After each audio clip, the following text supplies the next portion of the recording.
누가 진정으로 복 있는 사람입니까? 하는 제목입니다. 우리가 신앙생활하면서 가장 빠지기 쉬운 그 오류 중에 하나가 자기의 기준 혹은 자기의 생각으로 그 신앙생활을 정해놓고 남을 판단하고 비판하는 것입니다. 만일 어떤 사람들이, 또 다른 사람들이 그 사람의 생각에 대해서 다른 사람들이 같이 해주고 동조해주면 그것이 마치 진리이냐 오해를 하게 되고 착각을 하게 되고 그것을 신앙 기준으로 삼는 경우가 많다는 것입니다. 그 대표적인 예가 저는 이 금욕주의적인 신앙 혹은 도덕주의적인 신앙 혹은 율법주의 혹은 행위중심의 신앙 또 그리고 신비주의적인 그런 신앙이 아닌가 저는 이렇게 생각을 합니다.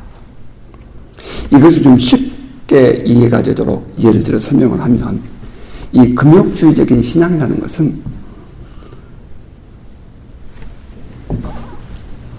그 금욕을 해서 자기의 이 육신적인 욕구를 제어해야 좋은 신앙이 된다라고 생각하는 거죠. 다시 말하면 금식 기도를 어떤 날은 잘 되고 어떤 날은 어렵다. 그래서 안 되는 날은 뭔가 이상하고 또 그 금식 기도를 많이 하는 사람들도 금식 기도 잘 못하는 사람들을 보면 막 이렇게 내려다보는 어떤 그런 모습들이 종종 있을 수 있거든요. 물론 금식 기도가 중요합니다. 하지만 그것이 그 금욕적인 생활이 신앙의 기준이 될 수는 없는 거죠. 또 어떤 사람들은 이 도덕주의적인 신앙을 매우 중요하게 생각하는 사람들이 있어요. 그래서 거룩하게 살고 선행을 많이 하고 정직하게 살아야 좋은 신앙이다 라고 생각을 하는 거예요. 그래서 만약에 어떤 사람이 그렇게 살지 못하면 막 비판하고 정죄하고 비난하는 모습들을 우리는 종종 보곤 하죠. 물론 그렇죠. 거룩하게 살아야죠. 정직하게 살아야죠. 착한 일도 많이 해야죠. 사회에 구제사업도 많이 해야죠. 그러나 그것이 우리가 추구해야 할 신앙의 가치는 아니라는 거죠. 어떤 사람들은 율법주의적인 신앙 그걸 매우 강조해요. 그런 사람들이 보편적으로 인용하는 말이 무슨 말인지 아세요? 성경대로. 그런데 성경에서 말하고 있는 그런 내용들은 그 말이 왜 그렇게 사용되는지, 왜 그 저자는 그렇게 말했는지, 왜 하나님은 그 속에서 그렇게 이때 이렇게 말을 우리 하셨는지 그런 건 전혀 상하지 않고 그냥 성경 속 빼다가 그냥 끌어다가 그러면서 성경대로 살아야 된다 이렇게 말한다는 거예요. 그래서 성경을 마치 의문처럼 율법처럼 살아가는 사람들도 있어요.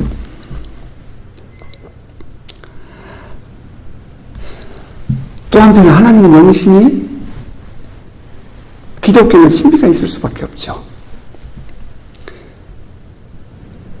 신비가 있기 때문에 기독교가 되는 것은 아니에요. 기독교 안에 들어오면 신비는 있어요. 이 말이 수학적인 용어로 역은 성립하지는 않아요. 다시 말하면 영적인 체험을 해요. 신앙적인 체험을 해요. 놀라우신 하나님의 비밀을 우리가 경험을 해요. 우리가 건강한 신앙생활 속에 있으면 그런 것들을 체험할 수 있어요. 그러나 그런 것을 체험하고 있기 때문에 건강하다 이 말은 맞지가 않다는 거예요.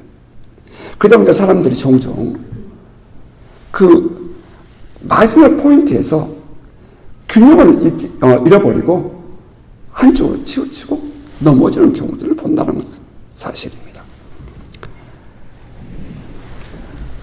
이제 이런 부분들이 우리의 신앙생활에 늘 긴장하고 조심해야 할 부분이라 하는 것입니다.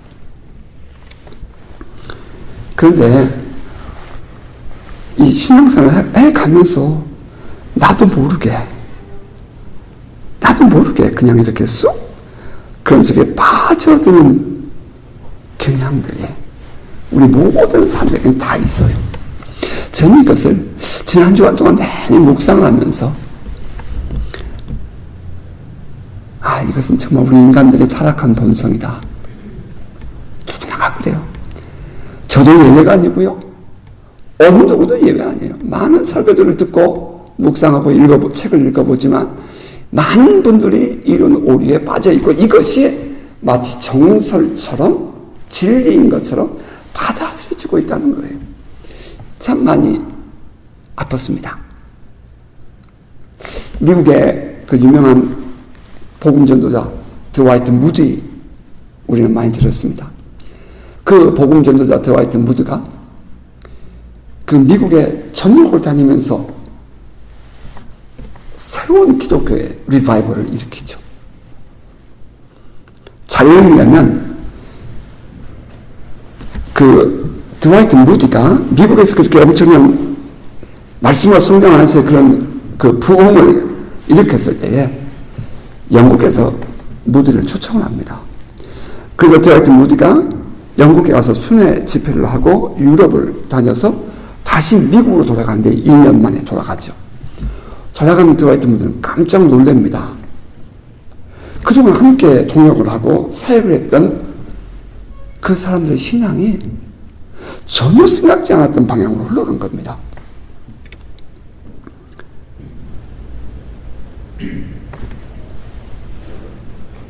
자기가 미국에서 여러 곳을 다니면서 복음을 전할 때 엄청난 기적이 일어나고 성령의 역사가 왕성하게 일어났던 것은 그가 예수 그리스도를 전하며 하나님의 말씀을 외쳤기 때문입니다. 그런데 당연히 2년 후에 돌아온 무디는 그렇게 갈 것을 기대했는데 그 남은 자들은 은사주의 혹은 신비주의로 빠져간 것입니다. 무디가 그것은 아니야 라고 그들에게 얘기하지만 그들은 그것을 받아들이기를 거부해요. 그래서 무디가 세운 곳이 신학교입니다. 지금도 유명해요. 무디 신학교. 바이블 카레지입니다. 말씀과 성령이 함께 가는 건강한 복음 전도자를 양성하기 위해서 무디는 무디 신학교를 세워요. 무디의 부흥, 그것이 그 엄청난 하나님의 은혜를 체험하면서 그들이 그렇게 삐뚤어져 갈 때에 무디는 외로운 싸움을 해가면서 그 학교를 세워가는 것입니다. 하나님의 말씀을 바르게 전하면 성령이 함께 하십니다. 성령은 하나님의 영이요 부활의 영이요 그리스도의 영이심으로 사도 바울이 복음을 전할 때에 표적과 기사가 일어났던 것처럼 건강한 복음 전도자의 사역에 하나님의 영이 함께 하십니다. 하지만 표적과 기사가 일어난다고 해서 그가 건강한 복음 전도자다라고 말하기는 좀 조심스러운 부분이 있다는 것은 저는 여러분들에게 서론에서 말씀을 드리고자 합니다.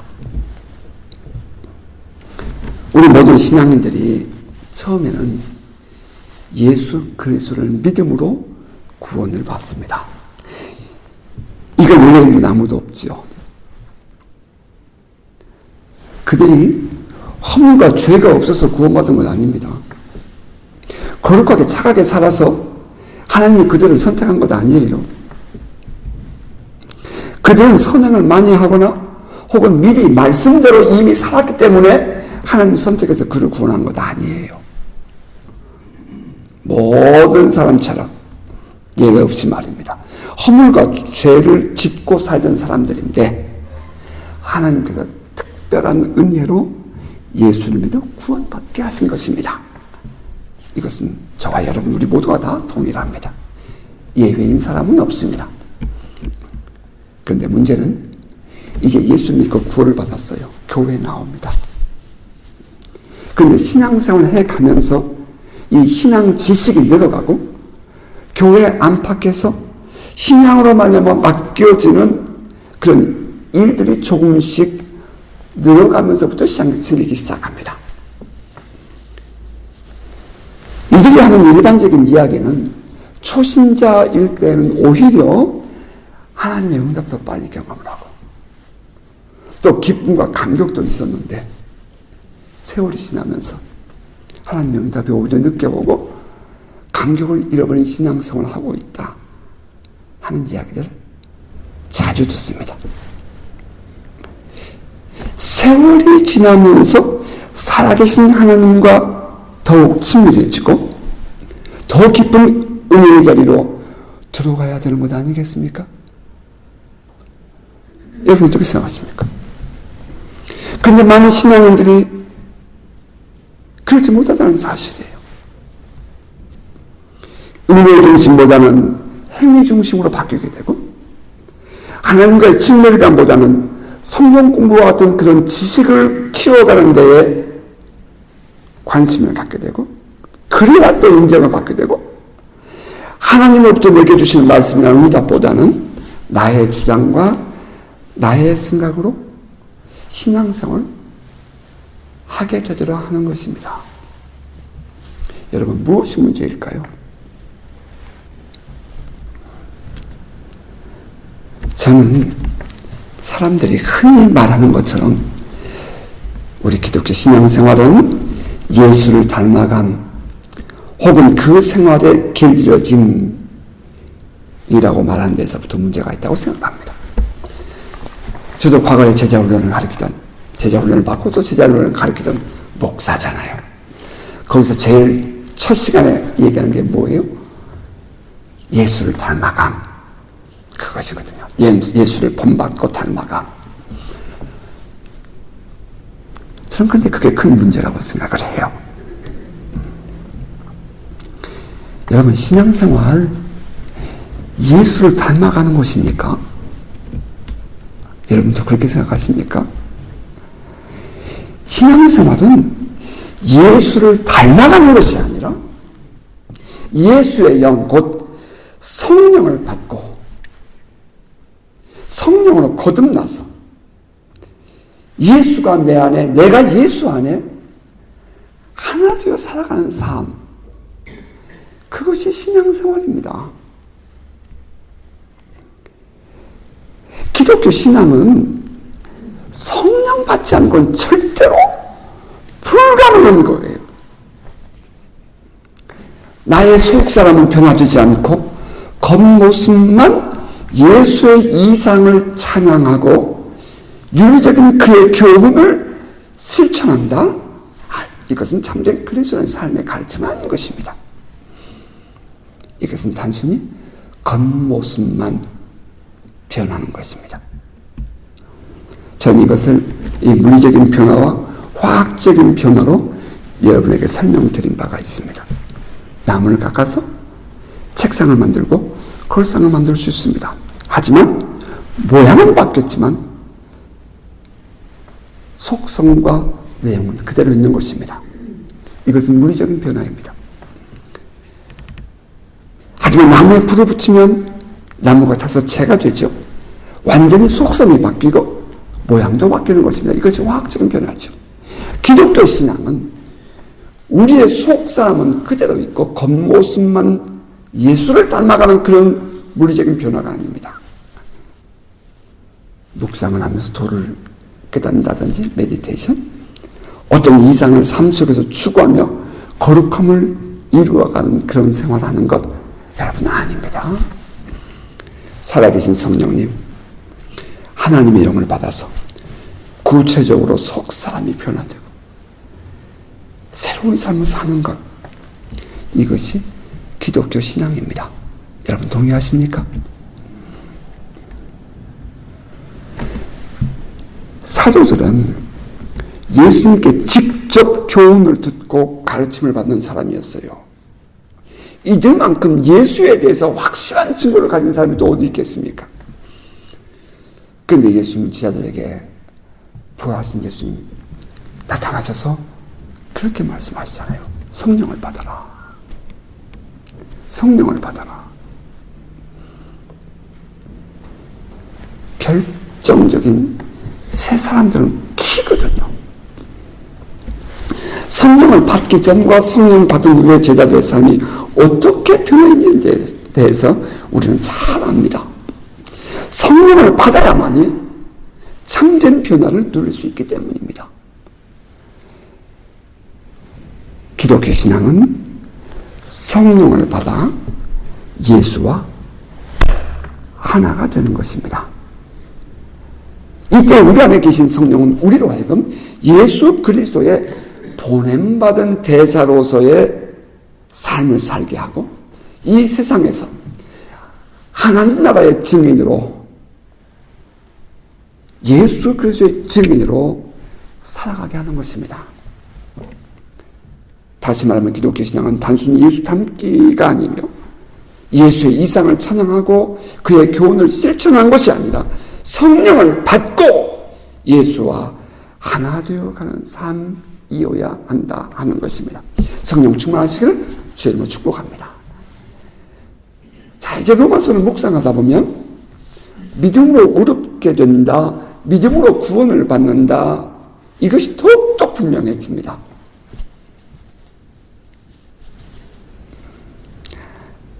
이것은 절대로 변할 수 없는 진리죠. 예, 사람들 모두가 다 이것이 진리라는 것도 인정합니다. 하지만 믿음으로 구원을 받은 이후에는 무언가를 더 해야 할 것처럼 생각을 한다는 것입니다. 믿음으로 구원을 받아요. 그런데 그 구원받은 이후에 무언가를 더 해야 될 것처럼 가르치고 배우고 강조한다는 거예요.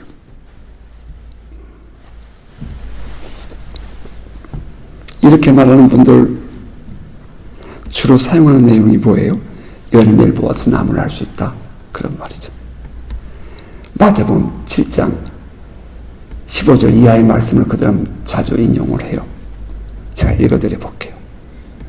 이 말씀은요, 거짓 선지자들을 삼가라 하시면서 주신 주님의 산상복음 맨 마지막 부분이랍니다.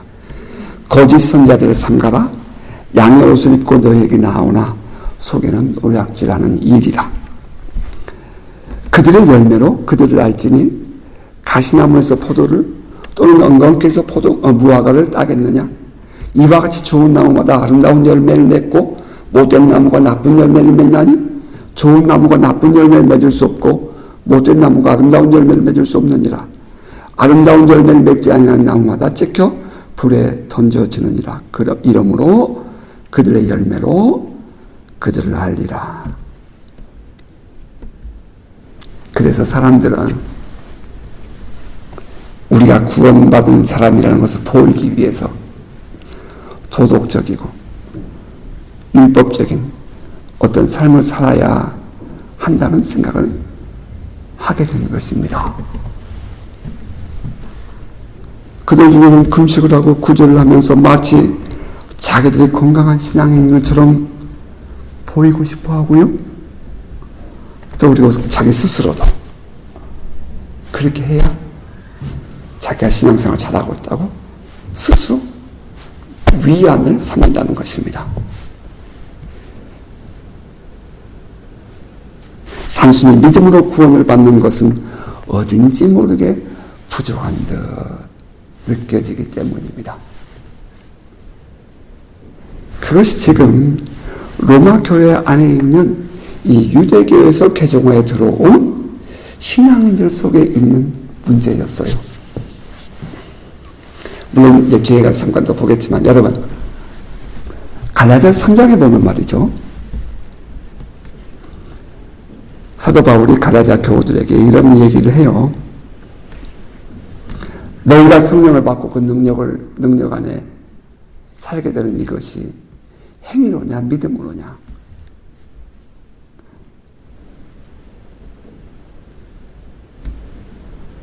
그러면서 아브라함도 그의 믿음으로 하나님께 의롭다 여기심을 받았느니라 하는 이야기를 해요. 성령을 받고 능력을 체험하고 그리스도의 삶을 살아내는 것, 이것도 믿음입니다. 아멘이세요? 처음에 구원받은 것도 믿음이라면 신앙생활 하면서 이런 영적인 체험을 하는 것도 믿음으로 받는 거예요. 하나님의 나라를 이 땅에 실현해내면서 그의 삶을 살아가는 것도 믿음으로 살아가는 거예요. 우리가 이때 또 많이 강조하고 싶은 얘기 있죠? 야고보서 2장. 행함이 없으면 죽음이답니다. 믿음이 있느냐? 행함이 있어야 구원을 받는다. 그런데 그때 야고보 장로가 인용하는 아브라함의 이야기는 이겁니다. 잠시 후에 다시 보겠습니다만 창세기 22장에 하나님이 이삭을 모리아산에서 바치라 했을 때에 아브라함의 순종함으로 그의 믿음을 보여주었다. 이렇게 얘기하는 거죠. 예, 우리가 믿음으로 구원받았습니다. 그러면 우리는 믿음으로 구원받은 사람답게 우리의 삶도 살아야 합니다. 따라서 저와 여러분 우리의 믿음이 이게 정직한 믿음이었다는 것을, 하나님 앞에서 살아가는 믿음이었다는 것을 삶 속에서 생활로 보이며 살아야 한다는 것입니다. 믿음으로 구원받았습니다. 그럼 믿음으로 구원받았으면 그에 합당한 삶을 마땅히 살아야 합니다. 여러분, 그런데 여러분 놀라운 일 있죠. 아브라함이 하나님께 의롭다 하심을 받는 것은 창세기 15장이에요. 하나님이 환상 중에 아브라함에게 찾아오십니다. 그리고 내가 너가 큰 민족을 이루게 하겠다. 그래요. 근데 바로 앞에 지금 아브라함이 뭐라고 하나님께 얘기하면, 하나님 나에게 무엇을 주시겠습니까? 나에게 자식이 없으니 다메섹에서 들여온 이 엘리에셀이 나의 상속자가 될 것입니다. 그렇게 얘기를 해요. 아브라함이 먼저 하나님께. 그랬더니 하나님이 아니야. 내 몸에서 나올 자식이 너의 상속자가 될 거야. 그렇게 얘기하니까 아브라함이 그때 하나님을 믿으니 하나님이 그것을 그의 의로 여기셨더라 라고 얘기를 해요. 그게 창세기 15장입니다. 16장에 가면 사라와 아브라함이 얘기를 하고 하갈을 아내로 맞이해요. 그렇게 해서 이스마엘을 낳습니다. 그리고 쭉 넘어가서 아브라함이 99세 되었을 때에 17장입니다. 하나님이 아브라함을 찾아오셔요. 그때는 이미 이스마엘이 13살이었습니다. 내가 너로 하여금 아브라함이라 하지 않고 아브라함이라고 하리라. 그러면서 너는 큰 민족이 될 것이다. 내가 너의 자손을 번성케 하겠다는 약속을 주셔요. 그리고 그 약속의 표징으로 할례를 받아라 이렇게 얘기합니다. 그렇다면 다시 말하면 아브라함이 하나님 앞에서 의롭다 하심을 받은 것과 할례를 받은 사이에는 14년이라는 세월이 지나간 이후라는 것입니다. 할례를 받았기 때문에 의로운 것이 아니라 의로움을 받았기 때문에 하나님께서 그 표징으로 주신 것이 할례입니다. 하나님께 의롭다 하심을 받은 아브라함이 99세 될 때까지 85년도에 하나님 85세에 찾아오신 것을 일반적으로 이해합니다. 99세 될 때까지 14년 동안 그러면 아브라함은 실수도 없고 흠도 없고 정결한 삶을 살았느냐? 아니요. 아브라함 실수도 해요. 넘어지기도 합니다. 자기 아내를 빼앗기기도 해요. 그리고 잘못 판단해가지고 이스마엘을 낳기도 해요. 이 하갈을 쫓아내기도 하고 화도 내고 막 그럽니다. 그런 인생의 과정을 겪어요.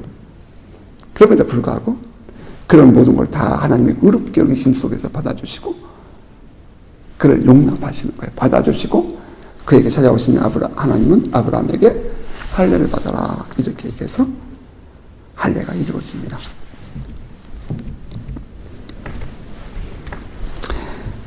여러분 본문 한번 돌아가 볼게요. 본문 로마서 1장 4장 1절부터 4절. 그런즉 육신으로 우리 조상인 아브라함이 무엇을 얻었다 하리요. 만일 아브라함의 행위로서 의롭다 하심을 받았으면 자랑할 것이 있으려니와 하나님 앞에서는 없느니라. 성경이 무엇을 말하느냐? 아브라함이 하나님을 믿음에 그것이 그에게 의로 여겨진 바 되었느니라. 일하는 자에게는 그 삭시 은혜로 여겨지지 아니하고 보수로 여겨지거니와. 예, 거기까지만. 자, 그리고 또 9절부터 11절 9절부터 그런즉 이 복이 할례자에게냐 혹은 무할례자에게 되냐. 무릇 우리가 말하기를 아브라함에게는 그 믿음이 의로 여겨졌다 하노라. 그런즉 그것이 어떻게 여겨졌느냐? 할례시냐 무할례시냐. 할례시가 아니요 무할례시니라. 그가 할례의 표를 받은 것에는 무할례시의 믿음으로 된 의를 인친 것이니 이는 무할례자로서 믿는 모든 자의 조상이 되어 그들도 또한 그들도 의로 여기심을 얻게 하려 하심이라. 이 내용은 이렇습니다. 잠깐 찾아보실까요? 아브라함의 자손이라고 주장하며 하나님께 특별히 선택받은 사람이라고 우리는 그래서 구원받았다고 주장하는 사람들아, 들어라. 아브라함이 하나님께 의롭다 하심을 받은 것은 행위로 받은 것이 아니라 그가 하나님을 믿을 때 받은 것이다. 할례를 받아야 하나님께 구원을 받는다고 주장하는 사람들아, 다시 말하면 행위가 있어야 구원받는다고 말하는 사람들아, 그런 말이죠. 아브라함이 의롭다 하심을 받은 것이 할례를 받았기 때문이냐 아니면 할례를 받기 전이냐. 할례를 받기 전에 아브라함은 이미 하나님께 의롭다 하심을 받았고 그 의롭다 하심의 표준으로 할례를 준 것 아니더냐. 이제 그런 말씀이에요. 여러분 분명히 있었죠. 아브라함이 이미 의롭다 하심을 받은 이후에 할례를 받았다는 거예요. 그것은 그가 하나님을 믿으니라고 했죠. 자, 그 하나님을 믿으니라는 그 부분 창세기 15장 6절인데요. 왜 어떻게 해서 하나님은 그 아브라함을 의롭다고 인정하셨을까? 그 부분이 좀 궁금해졌어요. 어떻게 해서 이 아브라함은 그 위대하신 분, 전능하신 분, 정말 감히 인간이 범접할 수, 가까이 할 수 없는 그분에게 말이죠. 그 하나님의 품 안에 관계를 가질 수 있는 자로 받아들여졌을까? 전 그게 매우 궁금했어요. 어떻게 해서 이 아브라함은 하나님과 관계를, 오늘날 우리 사람들이 말해요. 너무 하나님을 쉽게 생각해. 아니요. 그 위대하신 하나님과의 관계를 가질 수 있는 사람이 되었을까? 저는 그게 정말 궁금했어요. 하나님 어떻게 해서 이 아브라함을 의롭다 여기셨을까? 많은 말들을 우리가 찾아낼 수 있었겠지만 저는 특별히 이 부분이 저에게 감동을 줬어요. 그 본문을 이제 창세기 15장 앞에 부분을 이렇게 쭉 읽어가면 하나님이 환상 중에 아브라함을 찾아오셨어요. 그랬더니 그러면서 하나님께서 그에게 두려워하지 말아라. 나는 너의 방패고 너의 지극히 큰 상급이다. 이렇게 얘기해요. 그랬더니 아브라함이 한다는 얘기가 하나님 나에게 무엇을 주시겠습니까? 이런 거죠. 나는 상속자가 없어요. 난 자식이 없어요. 엘리에셀을 잘 키워주세요. 이러는 거예요. 엘리에셀이 나의 상속자가 될 거예요? 그때 하나님이 그에게 이렇게 말씀하세요. 그 사람이 내 상속자가 아니라 내 몸에서 날 자가 내 상속자가 되리라.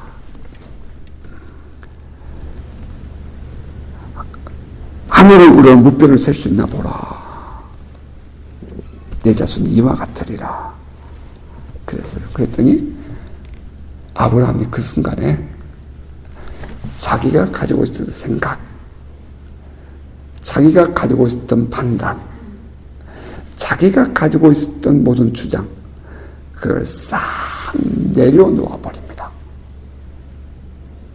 그리고 하나님을 정말 나의 방패로, 정말 나의 왕으로, 정말 나의 주인으로 하나님을 억셉트합니다. 받아들여요. 아브라함 believed the Lord라고 해서 인이라고 안 썼더라고요. believed the Lord. 아브라함이 하나님 그분을 믿었어요. 하나님을 믿으니 하나님을 그를 의로 여기시니라. He credited it to him as righteousness. 그러니까 아브라함이 그렇게 믿는 믿음을 의롭다 여기셨다 이렇게 표현되어 있는 거예요. 아브라함이 의롭다는 것이 아니라. 여러분 어떻습니까? 하나님과 내가 이렇게 충돌된다? 이 단어가 맞지는 않지만 그렇게 이해해 보십시다. 하나님의 생각과 나의 생각, 하나님의 주장과 나의 주장, 지금 나의 삶에 대한 나의 이해와 하나님의 계획, 지금 내가 살고 있는 모든 나의 삶의 형편과 나의 이상 말이죠. 그런 것들이 충돌되었을 때 여러분 정말 그럼에도 불구하고 하나님을 나의 하나님으로 받아들이고 인정하십니까? 화도 나고 속도 상하고 팍 되돌고 싶은 마음이 생길 때 나는 과연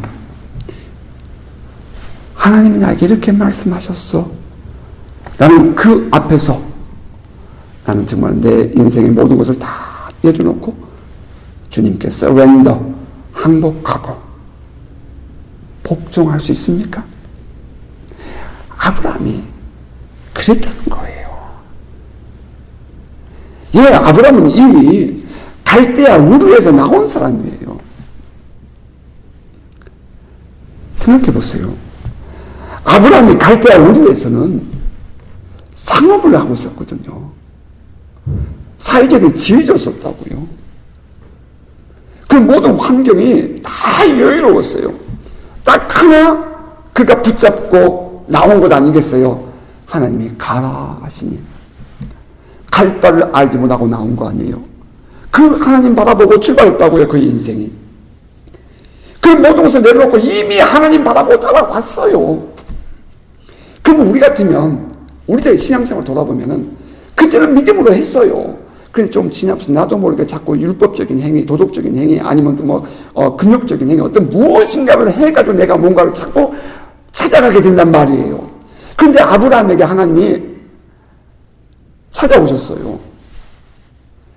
다메섹을 지나오다가 글쎄 그 엘리에셀이 갈대아 우르에서부터 따라왔는지 데려왔는지 아니면 그가 저 위 하란에서 내려올 때에 다메섹을 지나오거든요. 그 다메섹에서 한 종을 데려왔는지는 알 수가 없어요. 마치 하갈이 지난날 저 애굽에서 데려온 것처럼 말이에요. 그렇게 데려왔는지는 모르겠어요.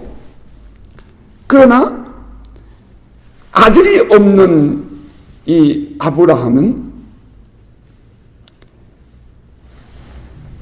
그 엘리에셀을 상속자로 삼겠다는 마음을 가졌다는 거예요. 그런데 하나님께서 아니야.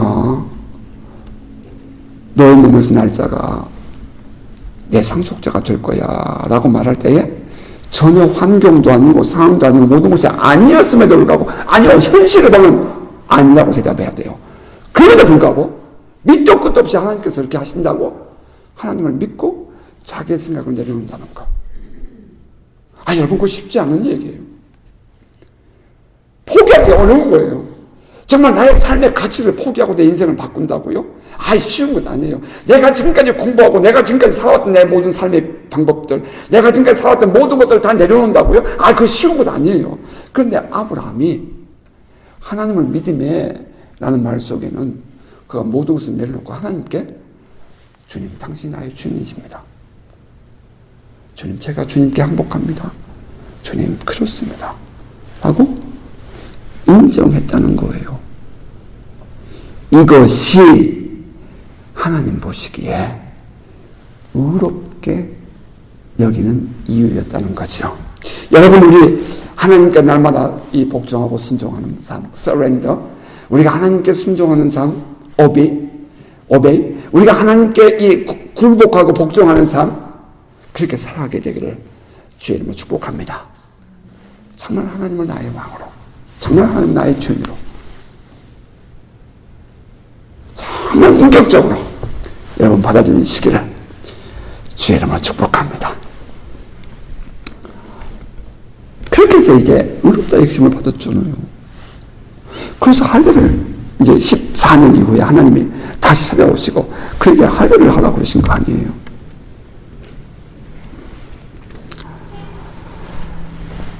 그런데 유대인들은 어떻게 돼요? 그 할례를 받아가면서 이제 쭉 세월이 흘러가죠. 많은 세월이 흘러가죠. 그렇게 하면서 유대인들은 할례를 받아야 구원을 받는다. 할례를 받아야 하나님의 백성이 된다. 할례를 받아야 의롭다 이걸 받는다. 이렇게 주는 거죠. 아니요. 의롭게 됐기 때문에 할례를 받은 거죠. 자,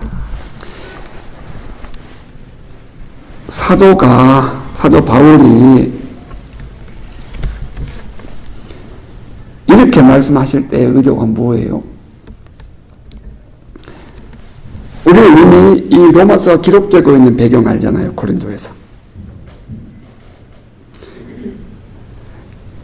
그 많은 교회들로부터 혹은 많은 외부로부터 많은 유대인들로부터 지금 고난을 당하고 있잖아요. 그러니까 지금 이 사도 바울에게 있어서의 그 옥죄어 오는 모든 환경에 대한 이렇게 당시 말이에요. 올라오는 어떤 그런 거부감은 이런 율법적인 신앙이다. 유대인들 교회 안에 신앙을 갖다고 하지만 늘 끝까지 이렇게 막 괴롭혀오는 그런 그릇된 신앙적 사고들, 그건 아니라는 거죠. 그것을 지금 깨우쳐 주기 위하여 지금 사도는 로마서를 계속 지금 이제 기록해 가고 있는 거죠. 봐라, 아브라함이 하나님을 믿으니 하나님이 의롭게 여기신 것처럼 너희들도 하나님을 믿음으로 의롭다 하심을 받은 것이란다. 오늘 할례 받지 않은 사람들이 하나님께 의롭다 여김을 받고 구원받은 것은 아브라함의 무할의 시에 믿음으로 의롭다 여기심을 받은 것과 같단다. 그래서 아브라함은 믿음 안에서 구원받은 무할의 자의 조상도 되고 또 후에 그가 할례 받았지. 그래서 할례 받은 너희들의 조상도 돼. 그러니까 우리가 의롭게 여김 받는 것은 어떤 행위로 받는 것이 아니야. 할례나 어떤 율법에 따라서 행해서 한 것이 아니야. 우리가 구원받은 것은 할례와는 상관이 없어. 이방인도 유대인도 모두가 다 하나님의 은혜로 복을 받은 것이야 라고 했다는 것입니다.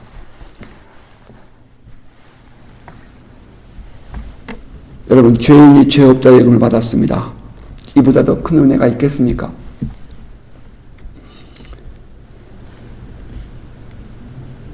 죄인이 죄 없다 함을 받았어요.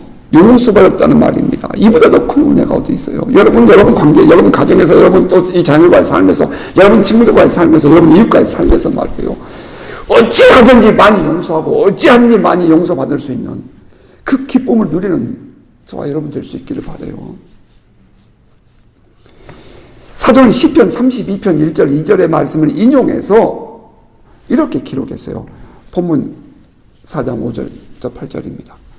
이를 아니할지라도 경건하지 아니한 자를 의롭다 하시는 이를 믿는 자에게는 그의 믿음을 의로 여기시나니 일한 것이 없이 하나님께 의로 여기심을 받는 사람의 복에 대하여 다윗이 말한 바 불법이 사함을 받고 죄가 가려짐을 받는 사람들은 복이 있고 주께서 그 죄를 인정하지 아니하실 사람은 복이 있도다 함과 같으니라.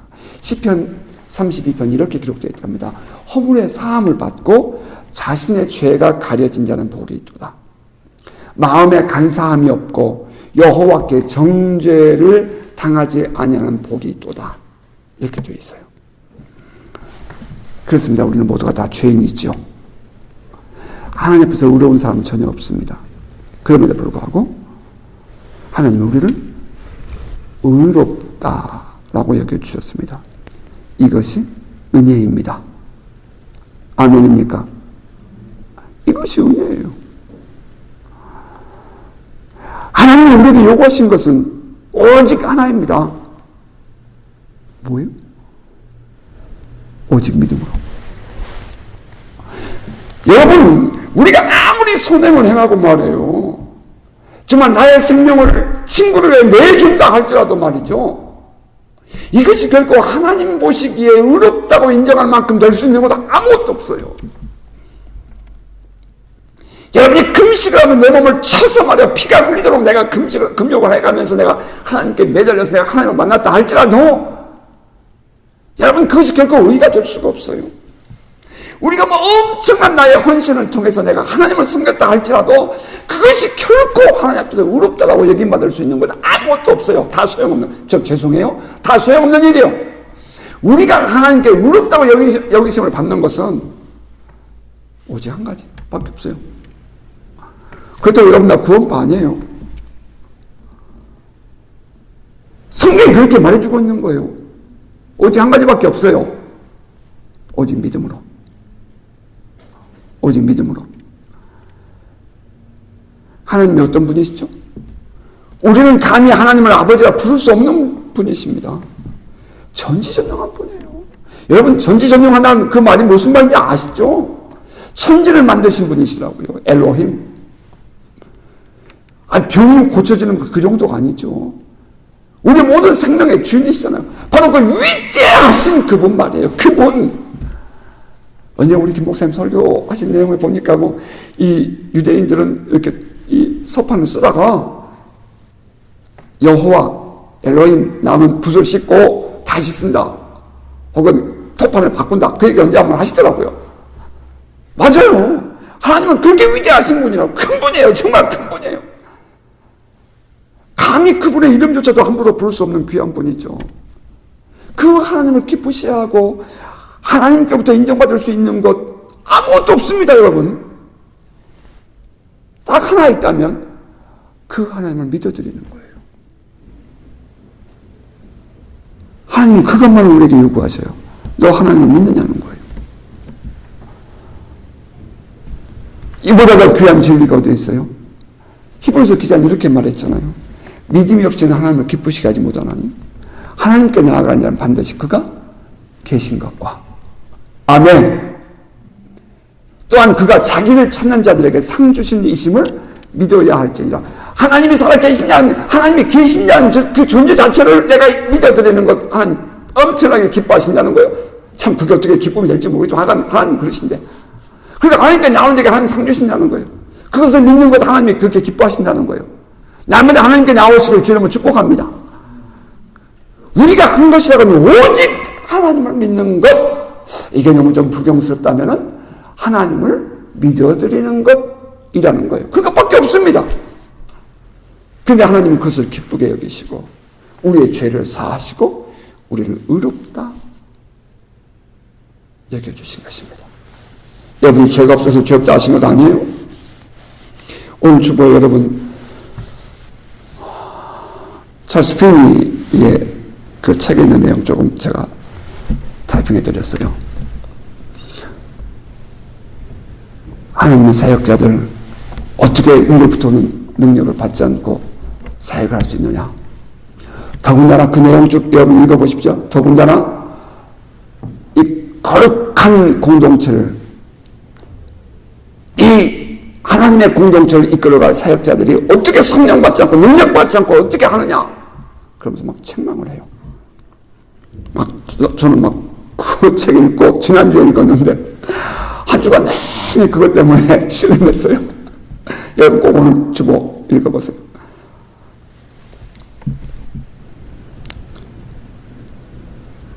오늘 아침에도 혼자 일찍 일어나서 기도하면서 그래요, 하나님 맞아요.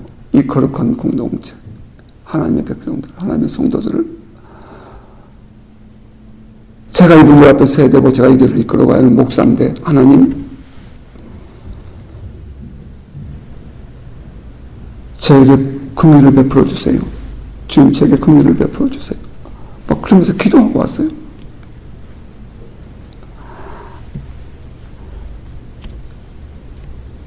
불법이 사함을 받고 죄가 가려짐을 받는 사람들은 복이 있고 주께서 그 죄를 인정하지 아니하실 사람은 복이 있도다. 여러분 우리 복받은 사람 아닙니까? 정말 돌아보세요. 솔직하게 우리가 하나님 앞에서 행한 것이 그잖아요. 요한사도는 이렇게 말했죠. 만일 우리가 우리 죄를 자백하면 그는 미쁘시고 의로우사 우리 죄를 사하시며 우리를 모든 불의에서 깨끗하게 하실 것이요.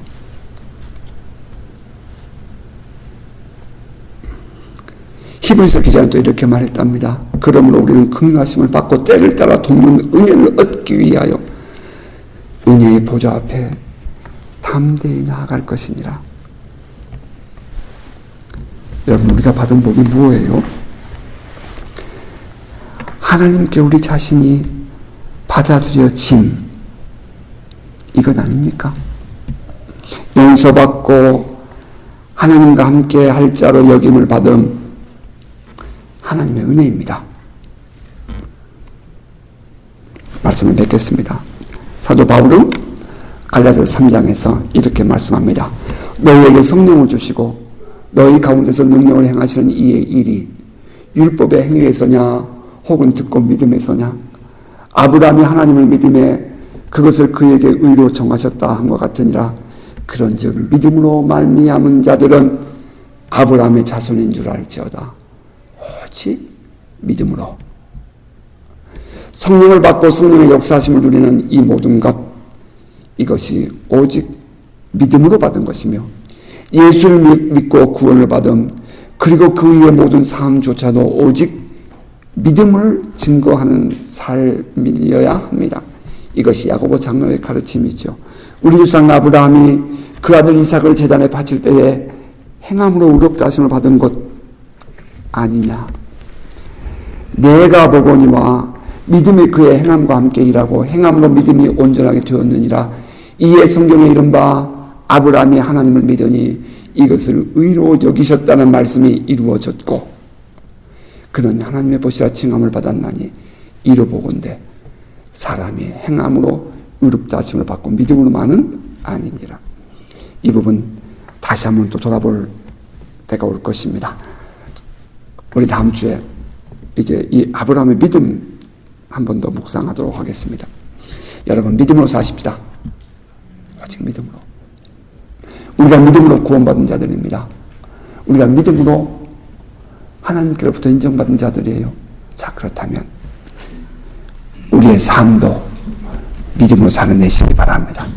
여러분이 받은 그 하나님의 복을 생활 속에서 삶으로 증거하는 삶이 되시길 바랍니다. 믿음으로 하나님의 복을 받는 성도 여러분, 그 믿음을 하나님 앞에서의 삶으로 살아내는 복될 성도 되시기를 주의 이름으로 축복합니다.